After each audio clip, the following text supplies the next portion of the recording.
There are some good moments in the game. Yeah, it does, I think, beg more questions, doesn't it, Karen, of where Juventus are going? Yeah, I mean, they were just poor. There's no intensity, there's no pace. I think Owen's right, the only player that really turned up was Cristiano Ronaldo, and, you know, you're thinking, is he going to save the day again? But he can only do so much. And the rest of the players were just, we spoke about the midfield three, they were just not present, you know. Nothing. We couldn't even say, did they play tonight? Just passengers at times, and it was really, I mean, it was easy for Lyon just to bank up and we'll just wait, and it was really embarrassing performance from Juventus. Yeah, you just feel like the coach and the current playing staff, there's a kind of, not a conflict, but like they're kind of butting up against each other. This group of players can't provide what the manager wants, or vice versa. Well, to be fair, Chelsea players implemented Sarri's system, didn't they? You know, they all get in certain positions and they stay there, but actually they almost do it too much. If you think about the midfield three for Juventus today, Pjanic, Bentancur and Rabiot, they didn't really affect the game at all. Then Ramsey came on, and I think they're trying to do what the manager wants and stand in certain spots when they have possession. But at some point, you've got to affect the game. You've got to get in the box. You've got to make runs. Cristiano was the only one getting the ball to his feet, taking people on, affecting people. Think about Higuain. Didn't. So your midfield three don't do much. Higuain didn't really do anything. Bernardeschi had a couple, you know, mazy runs, but that, again, that's off his own back. The rest of the players, they didn't do enough. Cristiano was the only one really trying to create. Yeah, and Dybala obviously came and went, sadly. Wasn't fit enough to affect the game. So, Lyon through. And so are Manchester City, as I've mentioned. They have won against Real Madrid at the Etihad. Carney and Owen Hargreaves watching with me at the Juventus side that were a bit anemic, a bit stodgy. What's the right word? Just not present. And over two legs. Yeah. No, it just wasn't just this game. It was both legs played the same lethargic performance. And 6 months apart. Yeah, so and you have to give a lot of credit to Lyon. Game plan worked. They were clinical when they needed to be. But for the players that Juventus have got, I mean, we've been looking at the squads, haven't we? The bench and everything. That performance should be a lot better. Yeah. It's too slow, no tempo, no energy, and you know, thankfully you've got Cristiano Ronaldo, because without him, it'd be even worse. It would. Part of the story of the night, obviously, was the first half dual penalty decision debate that no one in here is very convinced about. Well, I don't think anybody in the world will be convinced of either of these, to be honest with you, Matt. I mean, the referee, let's be honest, he had a really poor first half. And this one, you know, he gives a penalty where we just didn't see it. You know, maybe he sees this contact from Bernardeschi there, but it's pretty subtle. Where it goes down, it can't be from the second phase of the contact from Bentancur there. But that's subtle. I mean, if you've seen that, he's got incredible eyesight. But the thing is, from the other wide angle that we saw, he didn't give it for that one. No. He gives it for the second challenge, which from Bentancur, which is as good a challenge as you like. It's clean, plays the ball, so it can't be for that one. So we think he got that one wrong, but that's why we have VAR there, in case the referees get it wrong, then they can go, the fella upstairs, he can look at it, but he got it wrong as well. So go to the monitor. Go look at it yourself, because you get to look at it again. But fabulous penalty from Memphis Depay after a long injury out, his second game back. Brilliant finish from a really confident young man. That is some front, isn't it, to do that in a game as big as this? Like you just said, you've been out injured for 6 months with an ACL, and to come back and to do that, and your captain as well, that pressure, that moment. Didn't even smile. I mean, that warranted a smile, that finish. The celebration, he's just cool, isn't he? He's just like, cool. Yeah, go on. But no, it was a fabulous finish. Yeah. Now, listen, we've got no idea what's going through the referee's mind for the second penalty. I really hope he's not trying to make amends for an early mistake, but listen, let's not go there. But what he thinks he sees, we can't see it for the life of us. Well, that's what we've been trying to figure out, what he saw. So we wanted to see the angle, what the referee could see. You've got to think the referee's there. Memphis is on the other side of that wall. He cannot physically see that, can he, Karen? No, he can't. That's what we couldn't understand. He's on the other side of the wall. We're only thinking that the arm, when Pjanic takes the free kick, he puts his hand up as if to say, yeah, handball, and just give it for that. But firstly, what can Depay do? He can't do anything. He can't, where is he going to put his hand or his arm? But I think, and we've spoke about this, I think Pjanic is actually aiming for it. On that angle, it looks like it, doesn't it? Do you think someone else has told him what they think they've seen, whether fourth, linesman? Well, we saw it on the first angle. He can't see it, can he? No. I mean, honestly, unless he's Superman. Ronnie does the job as you'd expect him to, but we can see quite clearly it's hit him on the middle of the forearm, well inside the shadow of his body, they can't. Well, it's not clear and Can't be a obvious, is it? penalty. None of them are clear and obvious. The only thing clear and obvious was that both were errors. I mean, that was the only thing Error clear was and giving obvious. them. Yeah. I mean, I thought so, but who knows? I mean, hopefully VAR can clear it up for us eventually. We need to find out because it's Well, baffling. we probably won't, but nonetheless, you would hope that certainly the referee's assessor would have a good look at those two decisions. Happily, no debate about Ronaldo's enduring brilliance. It was unbelievable, What a second goal for him on the night. It was just, how he's 33 and he's dropping 30, shoulders. 35.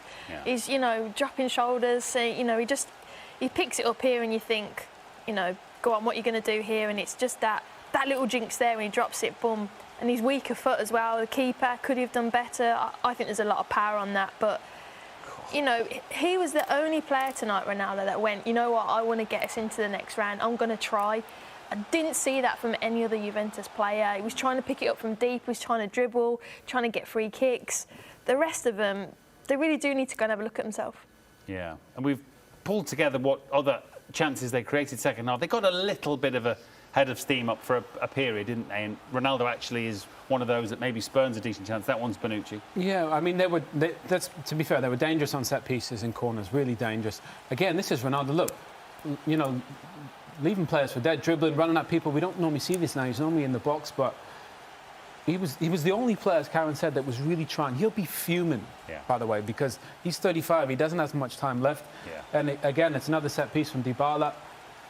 Free header from Ronaldo normally gets those down. We see that, but from open play for a team that they've spent so much money on to assemble, they didn't have it. And I think Sarri's going to get a lot of criticism. I know they won the league, and in the end it was only by a point, but that team, that's against a Lyon team that finished 7th in the French league.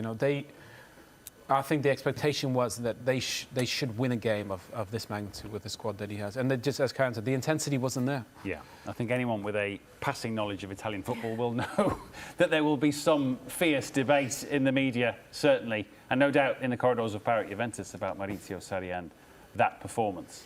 Anyway, Lyon through to the quarterfinals in no doubt questions to answer. We'll talk a little more about their quarterfinal against Man City after we've had a look at City's defeat of Real Madrid. That's twice they've done Zinedine Zidane, who never loses in the Champions League, so fair play to Pep and his team, but they were relying on some sloppy defending tonight. Yeah, I mean, they're trying to play out, I think, the angles that they're giving each other very square. I think what's he doing there? The keeper needs to give him another angle, and then Varane just makes an absolute hash, doesn't it? And then Raheem just does what he does, taps it away.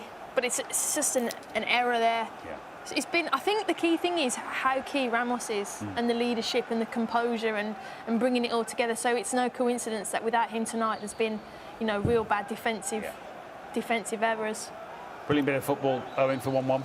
Wow, Rodrigo's so sharp, isn't he? Brilliant feet, and that man, we talk about, timeless Cristiano Ronaldo. How about Karim Benzema?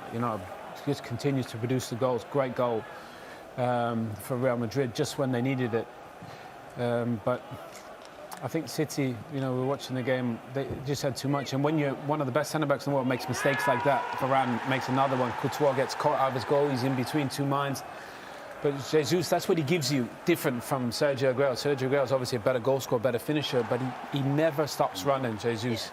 Yeah. And you see that. He created 2 goals just from his hard work from that centre-forward position. No, that's a good point. And they will carry that confidence into now what will be this mini-tournament that could, but they won't get much of a better chance, City, you'd think, to win the Champions League. So much are they desperate to do it than here and now. Absolutely. I think they'll be confident going into the Lyon tie. Again, you look at the difference in intensities of today's game, the Manchester City, and then the game that we watched tonight was just non-comparable.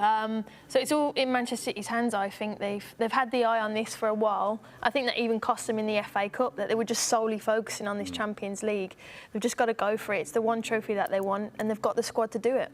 I'm tempted to think they would have preferred to play Lyon, but actually on tonight's evidence, I'm not sure they'd have worried about either of these 2 oppositions we've watched. They won't mind that it's Lyon. They wouldn't have minded it was Juventus. Well, I think Lyon could potentially give them more trouble, because they got a lot of athleticism inside the young midfield 3 today, Guimaraes and Aurora and Kakare, only 20 years old, he played fabulous. So that, that midfield 3, really young, but they played with real confidence. Almost Pep players, ball players. And Memphis, he's very athletic as well. That Juventus side has no athleticism. So, they're not going to be able to run in behind against a City side. But I think Man City fans, Pep Guardiola, they'll be delighted because if they play to their best, I think they beat Lyon quite comfortably. Yeah. You will watch Bayern tomorrow, obviously in command of the tie against Chelsea. Are they City's biggest fear in the week and a half, 2 weeks to come? I think Bayern are the only team I've seen so far that almost don't have a weakness. You know, Manuel Neuer's back to his best. The back line is quick all of a sudden with Alphonso Davies and Alaba. Midfield, the balance of it is perfect. Thomas Muller's in the form of his life. Lewandowski scored more goals than he ever does to go with Coleman. City fans are turning off now. City fans are getting... they switched me off ages ago. Don't worry about that. No, he makes a good point. But City on this evidence will be right up for it. Yeah, look, Manchester City can beat anyone when they're on it. You know, we've seen a lot of inconsistency with them this season, but when they're focused and they're pressing with the intensity that they have done over 2 legs against Real Madrid, they can beat anyone, but it will be very difficult. I think Bayern are the team, the favourites, and the ones that I think everyone's got their eye on. Barca Napoli, any upset there tomorrow night? Again, how can you call it? You know, it's close, isn't it? Yeah, I thought Napoli were really, really good. I thought Barca were poor, but Messi come up with a bit of magic to Griezmann and that goal, but I don't know, I fancy a bit of an upset for Napoli. I thought they were good, yeah. At the Nou Camp tomorrow night. That also live, of course, from BT Sport. Thank you very much tonight, guys. Karen, as always, a pleasure. Owen, nice to see you. Nice to share a studio. Even if we can't be at the games in most cases.